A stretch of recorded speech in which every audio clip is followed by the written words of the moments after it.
이 시간에는 한 달에 한 번씩 하는 성령 집회로 여러분들이 휴가철이기 때문에 쉼과 회복이라는 제목으로 말씀을 나누겠습니다. 휴가는 바쁜 일정을 내려놓고 쉬는 것을 말하죠. 힘껏 팽팽하게 당겨진 활시위는 다시 풀어줘야 합니다. 계속 팽팽하게 두면 끊어지죠. 사람도 마찬가지입니다. 쉼과 휴식이 필요합니다. 쉼과 휴식은 노는 것이 아니고 재충전이고 창조적인 삶을 살게 해줍니다. 그런데 자칫 휴식을 잘못하면 휴식 갔다 온 이후 더 스트레스를 받고 가족과의 관계가 더 많이 깨어지게 됩니다. 저는 오늘 완전히 탈진한 사람, 극도의 스트레스에 빠졌던 사람이 휴식 이후에 완전히 회복된 사람을 살펴보기 원합니다. 그의 이름은 엘리야입니다. 엘리야의 뜻은 여호와는 나의 하나님이시다, 이런 뜻입니다. 그는 디셉이라는 산골에서 태어났습니다. 그저 가구 한 75밖에 되지 않는 조그만 산골에 태어났습니다. 어느 날 하나님께서 우상 숭배하고 있는 그 아합 왕에게 가서 수년 동안 비가 내리지 않으리라 말을 하라 해서 그 말씀에 순종해서 왕에게 가서 앞으로 비가 없을 것입니다 라고 말을 하자 정말 3년 반 동안 비가 내리지 않았어요. 그는 3년 반 동안 혼자 숨어 살았습니다. 다시 하나님께서 비가 올 것을 말하라 해서 이제 엘리야가 왕 앞에 나갑니다.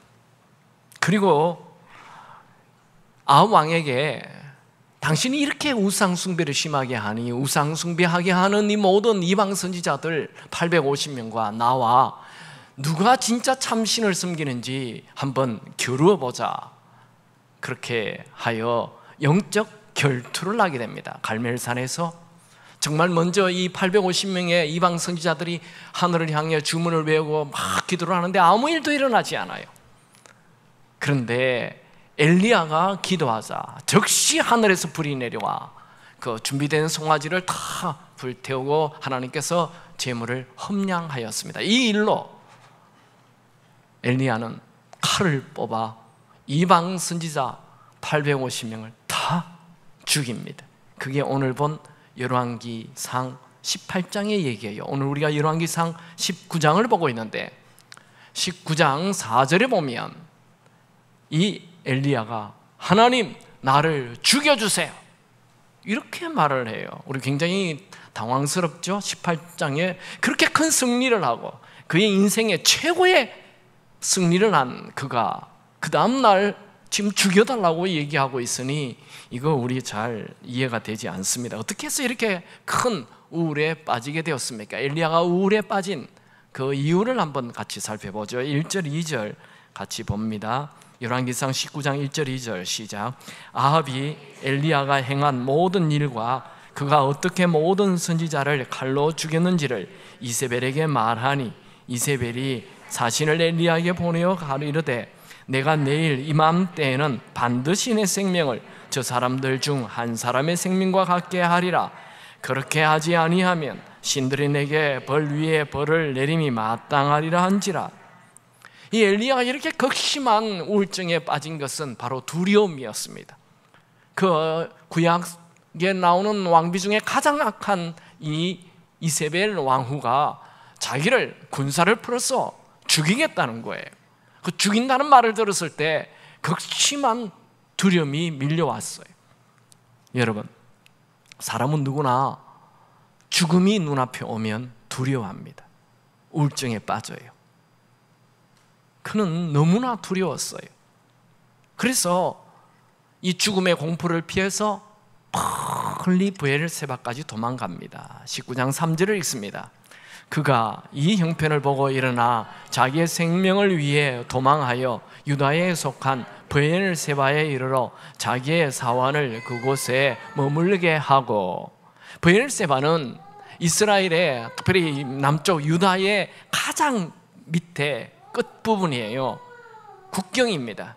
그러니까 그는 왕후가 자기를 죽이려 한다는 얘기를 듣고 나라 국경 끝 밑자락까지 도망을 간 것입니다. 왜요? 죽음의 공포 때문에.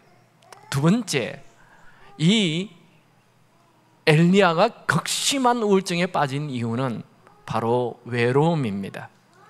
엘리야가 850명의 이방 선지자를 다 죽였을 때 이스라엘 사람들이 야 이제 엘리야를 따르자 그럴 줄 알았는데 이스라엘 사람들이 다 그냥 숨어버렸어요. 오히려 이세벨이 기세가 등등해서 이 엘리야를 죽이려 한다는 것입니다. 그래서 군사를 다 풀었어요. 엘리야는 모든 이스라엘 사람들이 우상 숭배를 하고 하나님을 믿는 사람은 오로지 자기 혼자뿐이라고 생각하였습니다. 19장 10절에 보면 오직 나만 남았거늘 그들이 내 생명을 찾아 빼앗으려 하나이다. 이것은 엘리야의 과대망상입니다. 사실 바알에게 무릎을 꿇지 않고 하나님을 섬기는 사람은 7,000명이나 남아 있었습니다. 엘리야는 혼자가 아니었어요. 그를 철저히 따르는 종도 있었고 신실한 오바다라는 신하가 이 하나님을 섬기는 선지자 100명도 숨겨놓고 있었습니다. 그런데 엘리야는 자기가 지금 혼자라고 느끼는 거예요. 사람은 우울에 빠지면 모든 상황이 부정적으로만 보이고 부정적인 생각만 하게 되고 부정적인 것에 대하여 아주 크게 확대하게 되어 있습니다. 이 우울에 빠진 사람들은 주변에 사람이 많아도 자기는 혼자라고 스스로 느끼는 거예요. 여러분, 아무리 주변에 사람이 많으면 뭐합니까? 내 마음을 하나도 알아주는 사람이 없다라고 느끼는 이 외로움은 암세포와 같습니다. 외로움은 의심과 절망과 불신을 낳게 합니다. 이런 외로움은 목회자와 선교사들에게도 종종 찾아오는 감정입니다. 우리는 가끔 군중의 최고의 인기를 받는 그런 유명인이 자살하는 것을 보고 충격을 받죠. 그들이 자살하는 이유가 외로움 때문이라는 것을 밝혀지면 우린 더 놀래요. 그 이쁜 얼굴에, 그 많은 돈에, 그 커다란 인기에 외로워서 죽는다는 거예요. 그러면 우리 같은 사람은 어떻게 하라고 해요? 세 번째는 승리 후에 오는 공허입니다. 큰 승리 후에 큰 공허가 찾아옵니다. 엘리야는 인생 최고의 승리 이후 지금 깊은 공허를 느끼고 있습니다. 원래 높은 산 봉우리에게는 반드시 굉장히 깊은 골짜기가 있기 마련입니다. 엘리야는 혼자 힘으로 850명의 이방 선지자를 칼로 다 죽인 엄청난 긴장과 스트레스를 갖고 있습니다. 그는 지금 육체적으로 탈진 상태입니다. 지쳤습니다.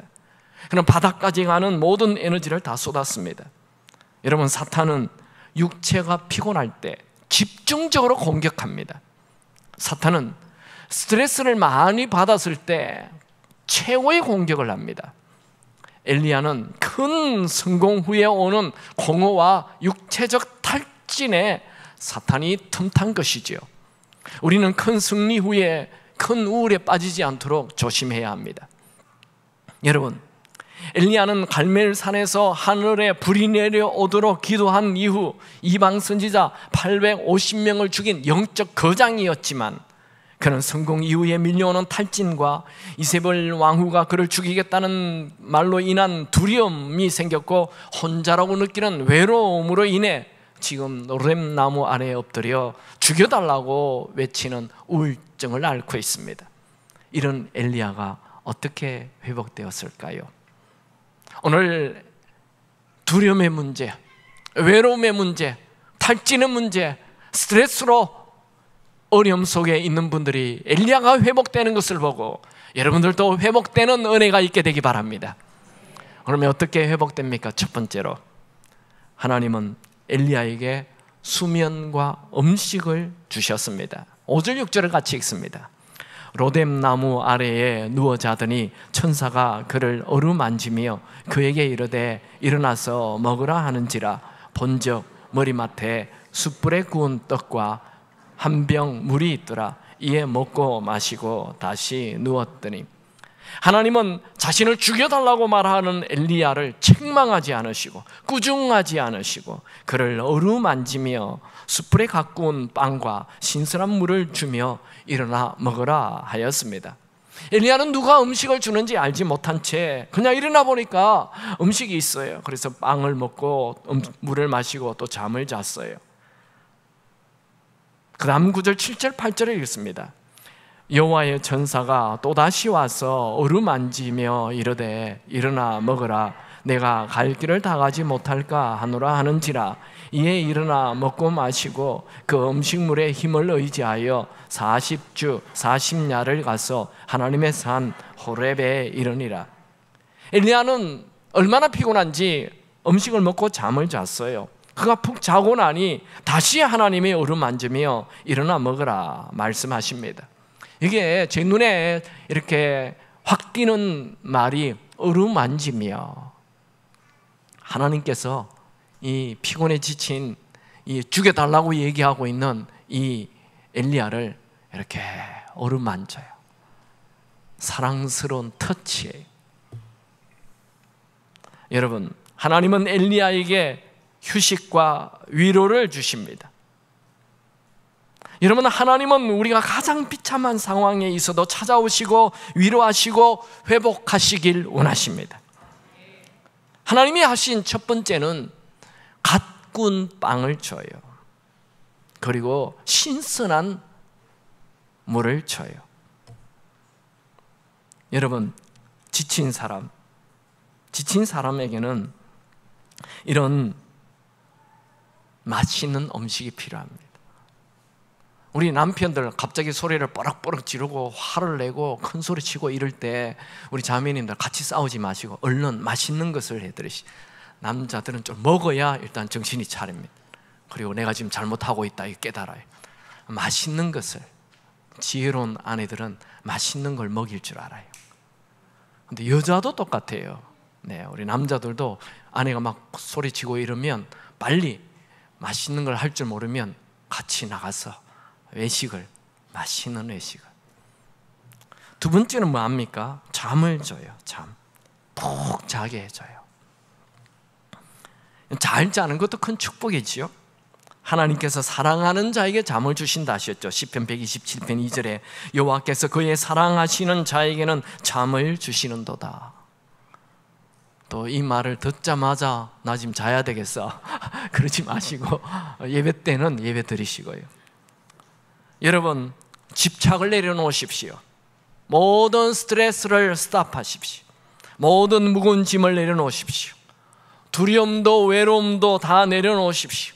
미움도 질투도 내려놓으십시오. 상처도 내려놓으십시오. 아픔도 내려놓으십시오. 두려움도 내려놓으십시오. 모든 사람에게는 쉼이 필요합니다. 여러분, 하루 종일 나무꾼이 쉬지 않고 일을 한다 해서 나무를 많이 벨 수 있는 거 아니죠? 중간중간 쉬면서 도끼날을 갈아줄 때 더 많은 나무를 벨 수 있습니다. 여러분, 차 중에 가장 위험한 차가 어떤 차입니까? 똥차 아닙니다. 제일 위험한 차는 브레이크가 고장난 차예요. 멈추어야 할 때 멈추지 못하는 차, 대형 사고를 일으킵니다. 쉼은 인생의 브레이크입니다. 잘 드십시오. 푹 주무십시오. 여러분, 육체와 영은 분리되지 않습니다. 몸이 지치면 영도 지칩니다. 쉼과 휴식 속에서 하나님의 어루만지는 하나님의 터치를 느끼며 회복되시기 바랍니다. 두 번째, 어떻게 회복합니까? 하나님은 엘리야를 호렙산으로 데려갑니다. 열왕기상 19장 8절 다 같이 읽습니다. 이에 일어나 먹고 마시고 그 음식물의 힘을 의지하여 40주 40야를 가서 하나님의 산 호렙에 이르니라. 그냥 산이 아니에요. 하나님의 산 호렙. 여러분, 하나님의 산 호렙산은 어떤 산입니까? 모세가 하나님에게 소명을 받았던 산입니다. 모세가 하나님으로부터 십계명, 하나님 말씀을 받았던 산입니다. 호렙산과 시내산은 똑같은 산입니다. 브엘세바에서 호렙까지는 약 350km나 됩니다. 서울과 부산의 거리예요. 굉장히 먼 거리예요. 이걸 40일 걸려서 가는 거예요. 그러니까 이 평지가 아니에요. 우리 한국 같은 평지가 아니에요. 40주야를 걸어갔어. 하나님은 모세를 불렀던 산으로 엘리야를 부르십니다. 모세가 변했던 산으로 엘리야를 부릅니다. 이스라엘을 출애굽시킨 것은 모세가 아니라 하나님의 능력이었습니다. 하나님은 엘리야를 호렙 산으로 부르고 다시 능력 주기를 원합니다. 다시 기본으로 돌아가게 하는 거예요. 여러분이 지쳤습니까? 하나님께로 돌아가십시오. 여러분, 모세를 모세 되게 한 것은 모세의 능력이나 모세의 학력이나 모세의 인맥이 아니었습니다. 모세를 모세 되게 한 것은 하나님께서 함께 하신 것이죠. 모세가 하나님과 함께 할 때 430년 된 애굽 노예로 살았던 그들을 하루아침에 출애굽시키게 되었습니다. 모세가 하나님과 함께 할 때 홍해를 기적적으로 건너게 되었습니다. 모세가 하나님과 함께 할 때 40년 동안 만나가 매일 내렸습니다. 모세가 하나님과 함께 할 때 반석에서 물이 쏟아져 나왔습니다. 여러분, 극심한 우울증에 빠진 엘리야가 회복될 수 있는 비결은 엘리야의 능력이 아니라 엘리야가 하나님에게로 돌아갔을 때였습니다. 여러분, 지쳤습니까? 회복이 필요합니까? 치유가 필요합니까? 하나님에게로 가십시오. 여러분, 사람은 하나님께서 만드신 존재이기에 하나님에게로 돌아가지 않고는 절대로 참 안식이 없습니다. 시계가 고장이 나면 어떻게 해야 되죠? 시계방에 가야 되는 거예요. 우리의 삶에 문제가 일어나면 하나님에게로 돌아가야 하는 것이죠. 여러분, 유명한 작가 톨스토이, 기독교를 인류를 억압하는 하나의 종교로 오해하고 믿음을 버린 적이 있었습니다. 그러나 그의 나이 55세에 예수님을 인격적으로 만나고 인생의 참 안식을 얻었습니다. 그는 자신이 쓴 책 신앙론에서 이렇게 고백합니다. 나는 55년 동안 최초의 15년의 소년기를 제외하고는 안식을 누리지 못하고 살아왔다. 내 나이 18세가 되던 해 친구가 내게 찾아와 신이 인간을 만든 것이 아니고 인간이 신을 만든 것이라는 말에 설득되어 난 어릴 적 그리스도를 믿는 신앙에서 떠났다. 나는 종교를 포기하는 것이 자유를 얻는 것이라고 생각했다. 나에게 종교는 속박 그 이상이 아닌 것으로 생각되었기 때문이다.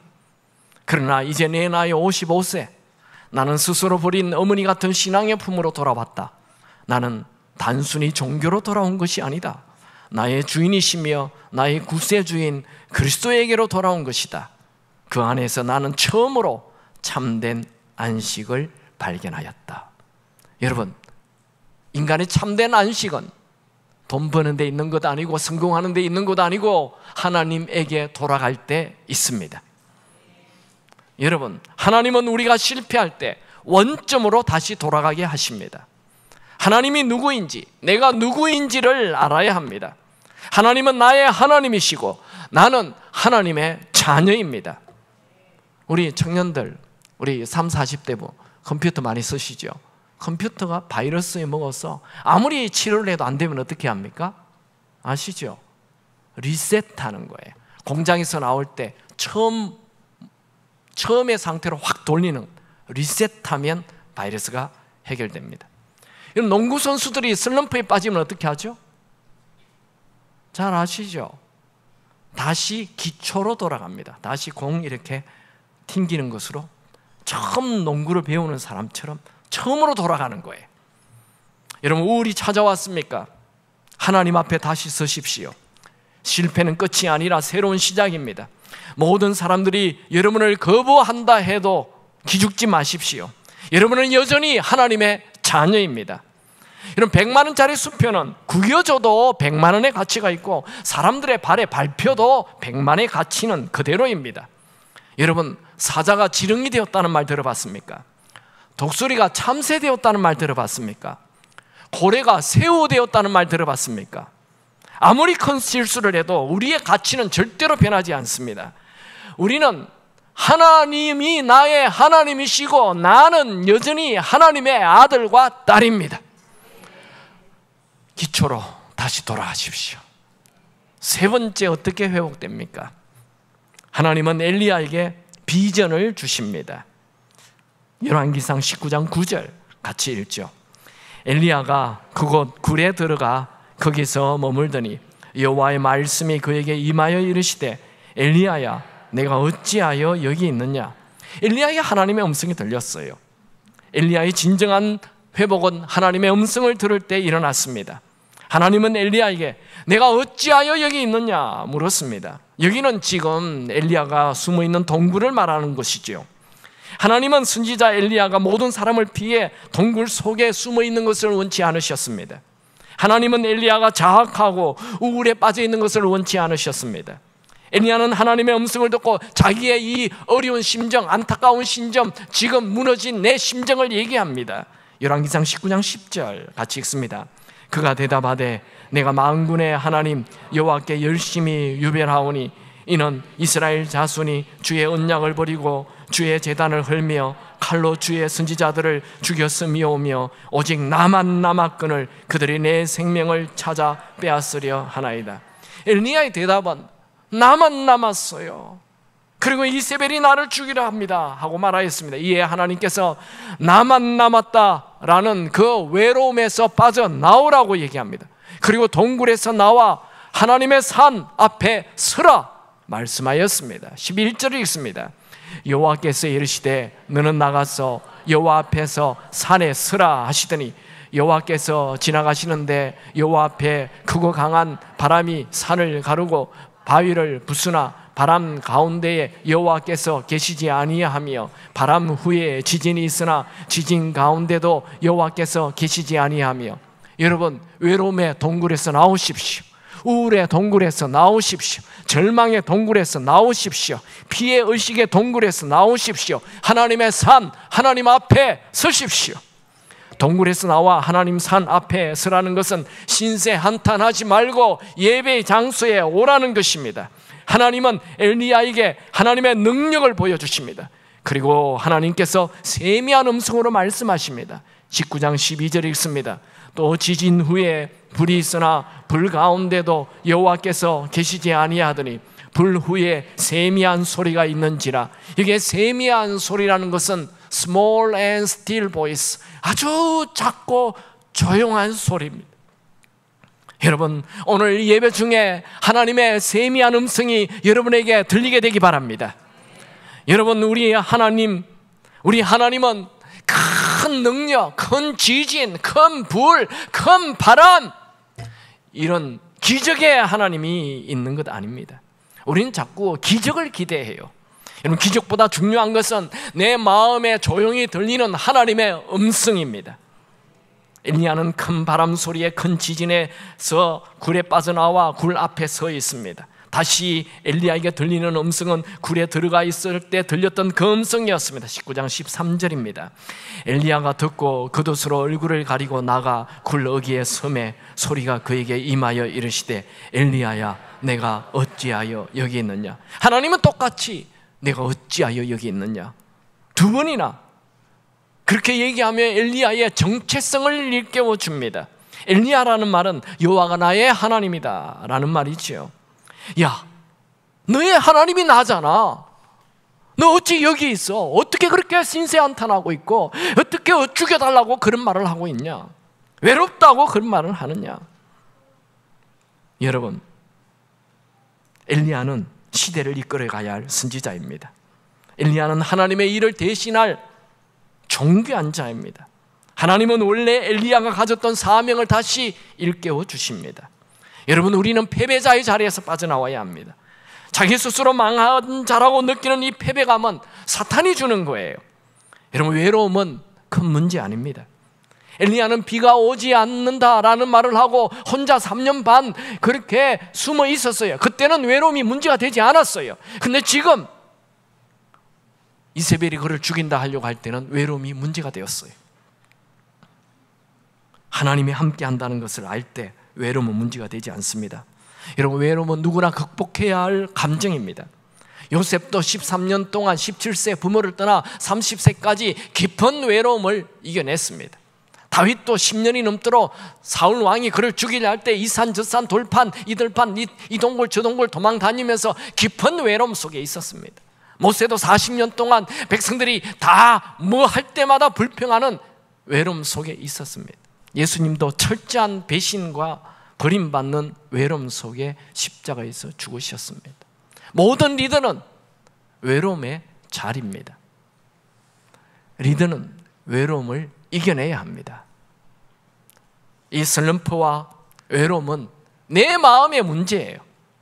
루즈벨트는 이런 말을 했습니다. 당신의 동의 없이는 아무도 당신에게 열등감을 느끼게 할 수 없다. 스모츠라는 사람은 이런 말을 했습니다. 사람은 그의 적에서가 아니라 그 자신에게서 패배를 당하는 것이다. 제일 무서운 적은 나예요. 내 마음의 적이 제일 무서운 거예요. 여러분, 예수님을 주인으로 모셨습니까? 그렇다면 여러분은 언제나 하나님의 아들과 딸, 하나님의 자녀입니다. 여러분, 나는 하나님의 자녀라는 자존감을 가지시기 바랍니다. 하나님의 자녀는 하나님 눈에 소중한 존재입니다. 이사야 43장 4절에 네가 내 눈에 보배롭고 존귀하며 내가 너를 사랑하였은즉. 여러분, 하나님은 이세벨의 말 한마디 때문에 극심한 우울증에 빠져 죽여달라고 말하고 동굴 속에 숨어있는 엘리야에게 음식 주시고 또 다정스럽게 다가와 내가 어찌하여 여기 있느냐 계속 말씀하시는 이 하나님의 사랑을 보십시오. 하나님은 동굴 속에 숨어있는 자를 포기하지 않으시고 다시 찾아와 용기 주시고 다시 사명을 일으켜 주시길 원하십니다. 여러분, 우리는 아무리 큰 문제에 빠져도 여전히 우리는 하나님의 것입니다. 이사야 43장 1절 야곱아 너를 창조하신 여호와께서 지금 말씀하시되 이스라엘아 너를 지으신 이가 말씀하시느니라 너는 두려워하지 말라 내가 너를 구속하였고 내가 너를 지명하여 불렀나니 너는 내 것이라. 여러분, 우리는 하나님의 것이에요. 여러분, 이 자리에 앉아있는 것 하나님이 선택한 것입니다. 예레미야 1장 5절 내가 너를 모태에 짓기 전에 너를 알았고 네가 배에서 나오기 전에 너를 성별하였고 너를 여러 나라의 선지자로 세웠노라 하시기로. 여러분, 하나님이 우리를 선택했어요. 하나님이 나를 부르셨어요. 하나님 나를 지으셨어요. 하나님 나를 구원하셨습니다. 우리는 내가 누구인지를 알아야 합니다. 여러분, 무엇인가에 대해서 실패했습니까? 그 실패가 여러분의 진짜 모습이 아닙니다. 진짜 내 모습은 하나님의 것을 다 물려받을 수 있는 하나님의 상속자, 하나님의 아들과 딸이 진짜 내 모습입니다. 이제 하나님께서 엘리야에게 구체적으로 할 일들을 말씀하죠. 첫 번째는 왕을 세우라 19장 15절, 두 번째 19장 16절 후계자를 세우라 엘리사를 세우라 말씀합니다. 엘리야는 하나님의 음성을 듣고 극심한 우울증에서 빠져나와 곧바로 엘리사를 찾아가서 후계자로 세웁니다. 여러분, 사람을 살리는 것, 사람을 세우는 것, 이거 최고의 비전이죠. 엘리야는 동굴에서 빠져나와 다시 비전을 가지고 그 사명을 이루기 시작합니다. 여러분 안에 있는 그 잊어버린 비전을 다시 붙잡으시기 바랍니다. 여러분, 하나님은 오늘도 말씀하실까요? 하나님의 음성이 오늘도 있을까요? 뒤에는 안 하시는데 하나님의 음성이 오늘도 있을까요? 있습니다. 건강한 하나님의 음성은 두 가지입니다. 첫 번째는 성경 말씀, 두 번째는 성령의 감동. 여러분, 이번 휴가 때 가서 뭐 하시겠습니까? 성경 66권 중에 한 권을 딱 읽으시기 바랍니다. 아멘 안 합니까? 뭐 영화만 보고 올 거예요? 뭐 그냥 파도만 타고 올 겁니까? 이번 휴가 때 66권 중에 한 권을 읽으십시오. 부담이 됩니까? 유다스 한 장짜리라도 읽으세요. 좀 믿음이 좋은 분은 창세기 50장 다 읽으시고 쫙 읽는 중에 하나님의 음성이 있어요. 두 번째는 성령의 감동이 있어요. 성령의 감동은 내 마음에 어떤 음성이 자꾸 들려요. 그게 성령의 감동이에요. 예수님께서 내 양은 내 음성을 듣는다 말씀하셨죠. 요한복음 10장 27절에 내 양은 내 음성을 듣나니. 여러분, 성령 하나님은 우리의 연약함을 잘 아십니다. 우리가 연약함에 있을 때, 실패할 때, 낙심할 때, 스트레스 빠졌을 때, 절망할 때 성령께서 우리에게 말씀하시죠. 성령님의 음성은 언제나 희망을 주는 음성이에요. 성령님은 베드로에게 40년의 안전병리를 향해 일어나라 말을 하라고 하지요. 성령님은 베드로에게 중풍병자로 침상에 누운 지 8년 된 에니야를 향해 일어나 내 자리를 정돈하라 라는 말을 하게 합니다. 성령님은 베드로에게 죽은 다비다를 향해 일어나라 라는 말을 하게 하십니다. 이 성령님은 불가능을 향해 가능하다라는 생각을 집어주시고 언제나 절망 속에 있는 사람에게 희망을 전하라는 그런 말을 주십니다. 여러분, 성령의 음성을 들으십시오. 사탄은 우리에게 늘 절망하라, 낙심하라, 포기하라, 스스로 죽어라, 사탄은 그렇게 속삭입니다. 그러나 성령님은 일어나라, 희망을 가지라, 할 수 있다, 그렇게 성령님 말씀하십니다. 빅터 플랭크는 아우슈비츠 강제 수용소에 갇힌 유대인 중에 한 사람이었습니다. 그의 아내와 가족 다 빼앗겼습니다. 옷과 심지어 결혼 반지까지 다 빼앗겼습니다. 그러나 그에게서 그 누구도 빼앗아 갈 수 없는 한 가지가 있었습니다. 그것은 바로 그의 마음이었습니다.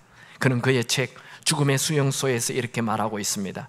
삶에서 희망을 놓아버리는 순간 그 사람은 죽은 것이다. 여러분, 아무리 어려워도 희망을 가지라고 말씀하는 이 성령의 음성을 들으시기 바랍니다. 여러분, 실패와 우울과 절망 속에 갇혀 죽여달라고 말하는 엘리야에게 희망을 주시는 이 세미한 하나님의 음성을 여러분도 들을 수 있게 되길 축원합니다. 여러분을 향한 하나님의 생각은 악이 아니라 선입니다. 여러분을 향한 하나님의 생각은 재앙이 아니라 평안입니다. 여러분을 향한 하나님의 생각은 절망이 아니라 희망입니다. 이거 듣기 좋으라고 제가 하는 얘기 아닙니다. 성경에 나와 있죠. 성경 암송구절 예레미야 29장 11절 우리 큰 소리로 한번 같이 읽겠습니다. 여호와의 말씀이니라.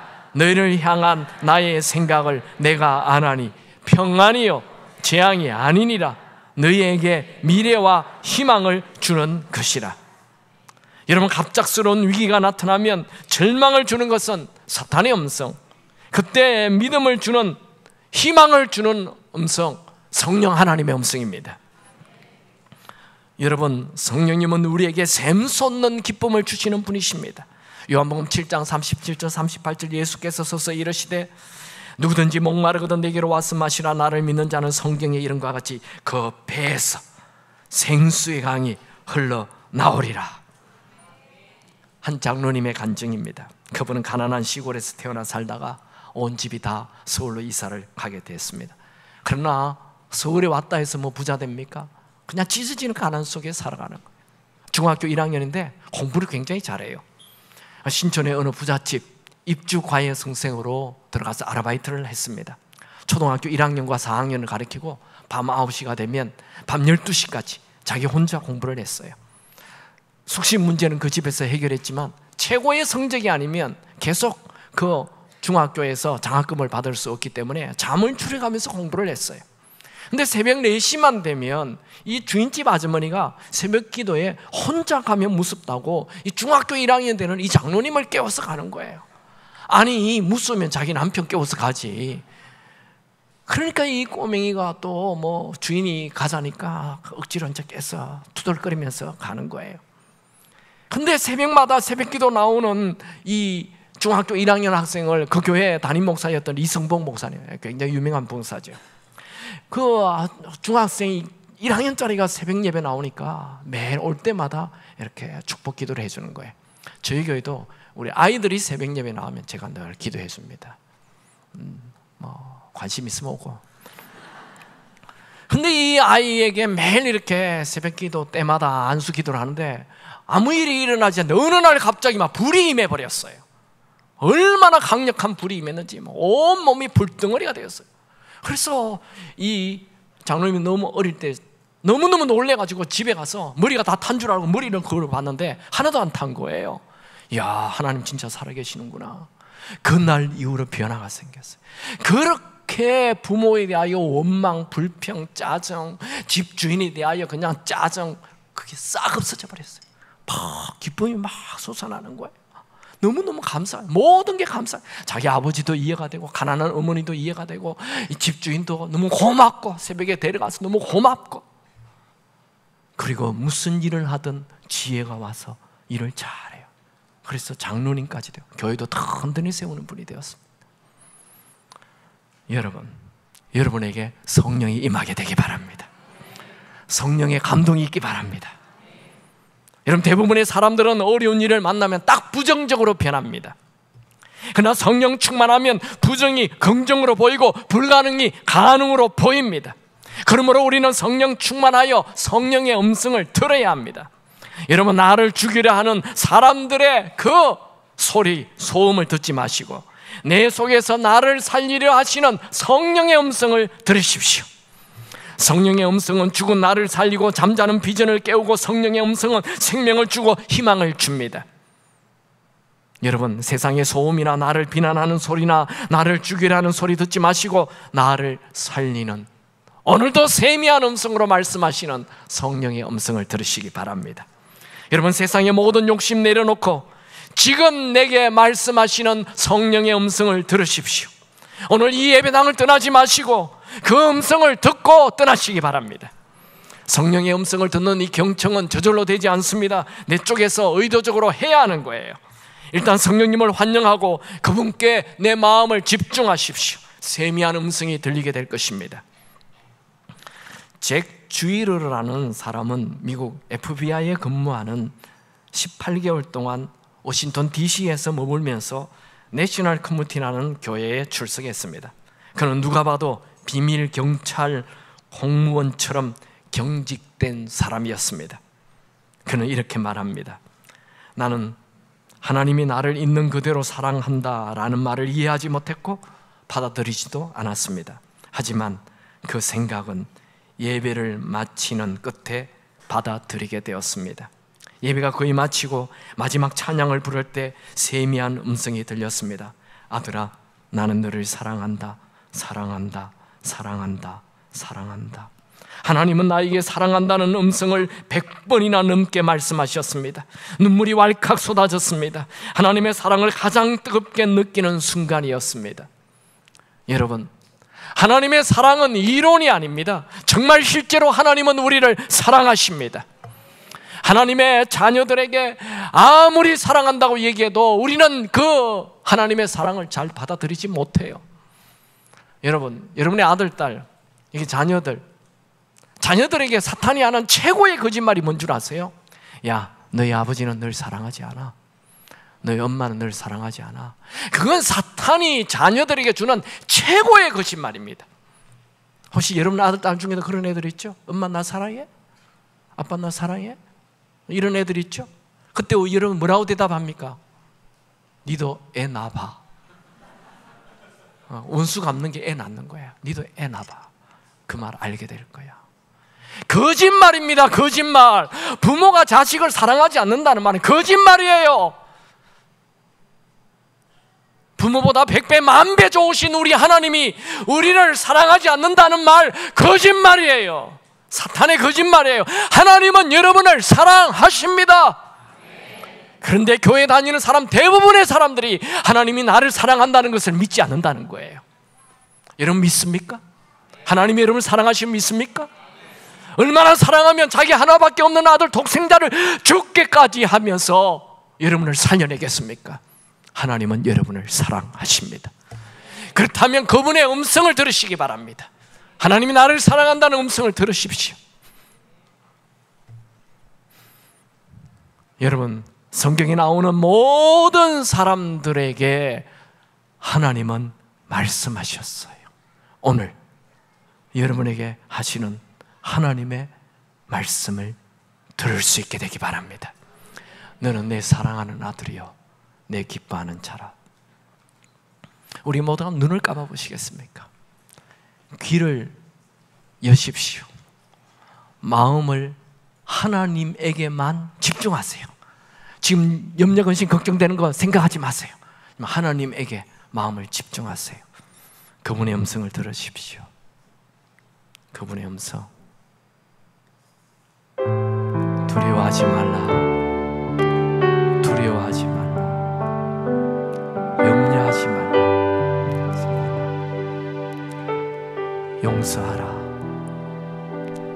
아버지를 용서하라. 내 어머니를 용서하라. 스트레스를 내려놓아라. 사랑하라.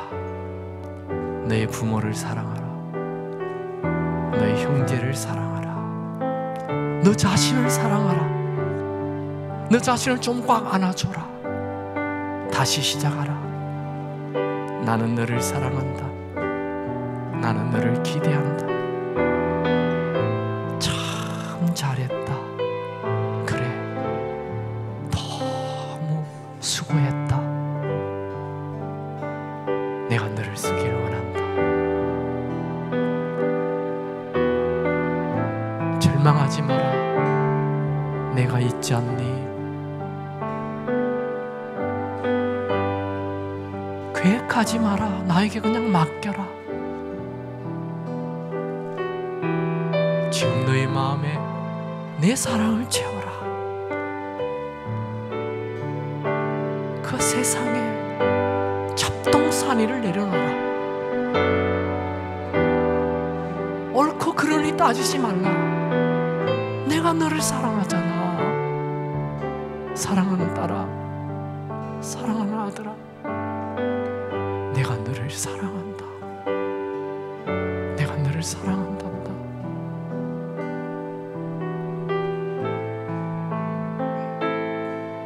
너 오늘 아침 비 봤니? 그 비 내가 너를 사랑해서 주는 거야.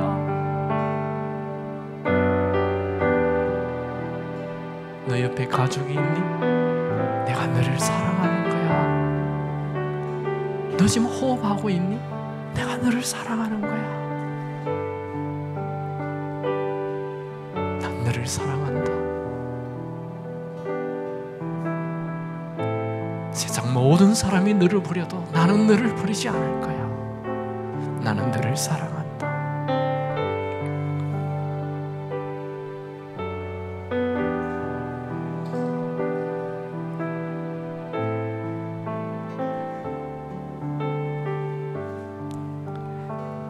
사랑